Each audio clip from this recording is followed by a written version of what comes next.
সবাইকে স্বাগত এনজয় ত্রিনীতে। অনেক দিন আমি ব্যক্তিগত কিছু কারণে ভিডিও দিতে পারিনি। আজ আবার আপনাদের কাছে এসেছি স্বামী অপূর্বানন্দের বয়ানে শ্রী সারদা মাকে নিয়ে। 1918 খ্রিস্টাব্দ আমার জীবনের স্মরণীয় বছর। ওই বছরেই আমি প্রথম শ্রী শ্রী মায়ের সান্নিধ্য লাভ করি। সে পরীক্ষা বর্তমান যুগে শ্রেষ্ঠ পূর্ণপীঠ বেলুড় মঠ দর্শন করি। জগতের সামনে পবিত্রতা স্বরূপিণী 3 দিন মঠে থাকার পর একদিন সকালে যথারীতি মহাপুরুষ মহারাজকে প্রণাম করতে গিয়েছি।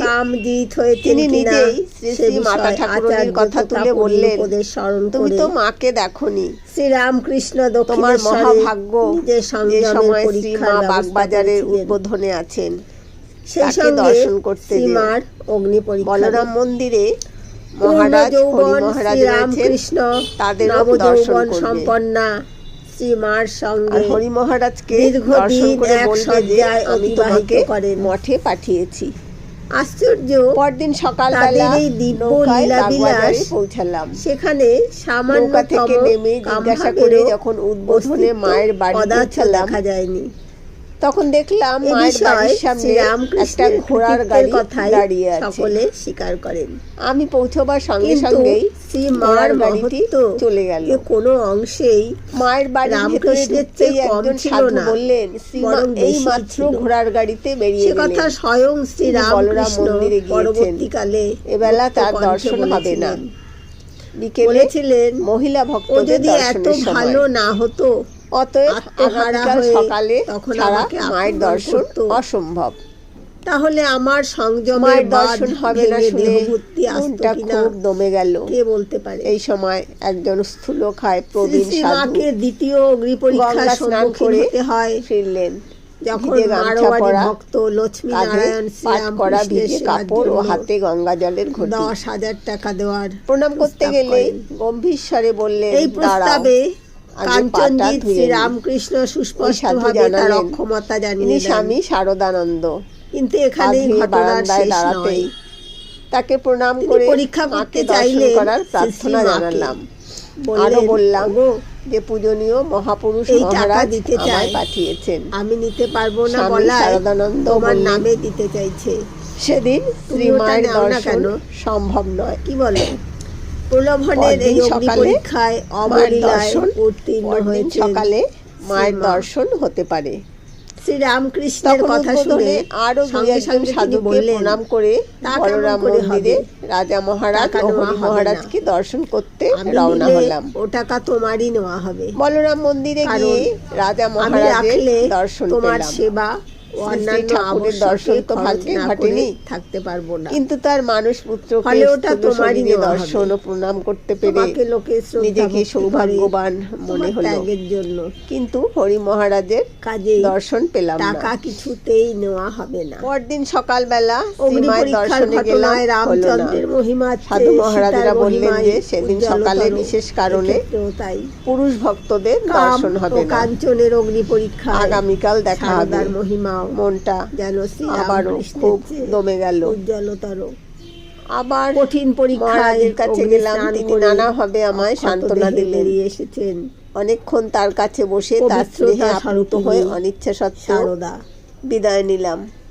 শ্রীমা জানতেন আমি উঠেছিলাম এক ভক্তের বাড়িতে আজন্ম শুদ্ধা। পরদিন ভোরবেলা গঙ্গা স্নান করে ভক্তদের ঠাকুর ঘরে বসেছি যে আগামী সহস্র বছর অল্পক্ষণের মধ্যেই এক আলোকিত কাণ্ড ঘটে গেল।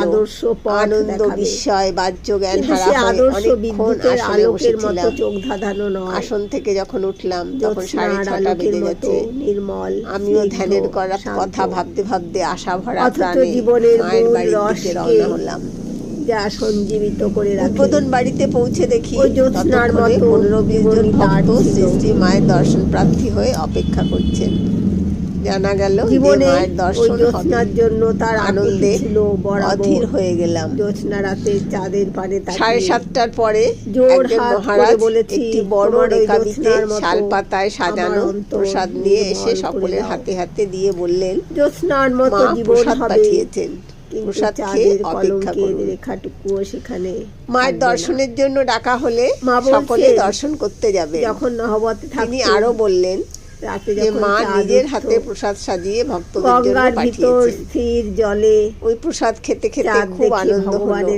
মা প্রসন্ন হয়ে নিজের হাতে প্রসাদ পাঠিয়েছেন। চন্দ্রতেও কলঙ্ক চাইতে বড় প্রাপ্তি আর কি হতে পারে। মনে যেন ভক্তরা বলাবলি করছিলেন সামনের এক সিঁড়ি দিয়ে সারদার জীবনে তার মনে মাকে দর্শন করে কোনো দিক দিয়ে নেমে আসতে হবে। বস্তুত যে পবিত্র মা পুরুষ ভক্তদের সঙ্গে কথা বলেন না ইত্যাদি, আমি এত সব জানতাম না। তার স্বরূপ মা পুরুষ ভক্তদের সঙ্গে কথা বলেন না শুনে কখনো খারাপ হয়ে গেল।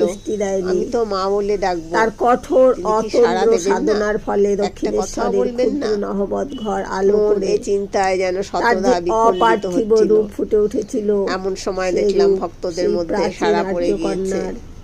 সেই সকলের শেষে আমি প্রণাম করব। বালক বুদ্ধি শেষটায় আবার ভয় হলো, প্রতিপ্রাণতা চলে যান যদি প্রণাম করতে না পাই। কিন্তু তখন আর এগিয়ে গিয়ে অন্যরকম কিছু করার উপায় ছিল না। ওই লাইনে সকলের শেষে চুপচাপ দাঁড়িয়ে রইল এবং ভক্তরা সিঁড়ি দিয়ে এগিয়ে চলেছেন শ্রী শ্রী মাকে প্রণাম করতে। আমিও অনুসরণ করে চলেছি। ঘরের দরজার সামনে প্রণামের স্থানে এসে দেখি শ্রীমা আপাদ মস্তক একখানি গরদের সাদা চাদর মুড়ি দিয়ে অবগুণ্ঠিতা হয়ে বসে আছেন। মায়ের পাও দেখা যায় না, সবই ঢাকা। মনটা দমে গেল। অপেক্ষা করার সময় ছিল না। আমিও নতজানু হয়ে মায়ের সামনে ভূমিতে মাথা রেখে প্রণাম করলাম। হয়তো 30-40 সেকেন্ড বা 1 মিনিট মাথা নিচু করেছিলাম, চোখ জল ভরা। মাথা তুলেই দেখি মা চাদরটি সরিয়ে দিয়েছেন, মুখে অবগুণ্ঠন নেই, সস্নেহে তাকিয়ে আছেন আমার দিকে।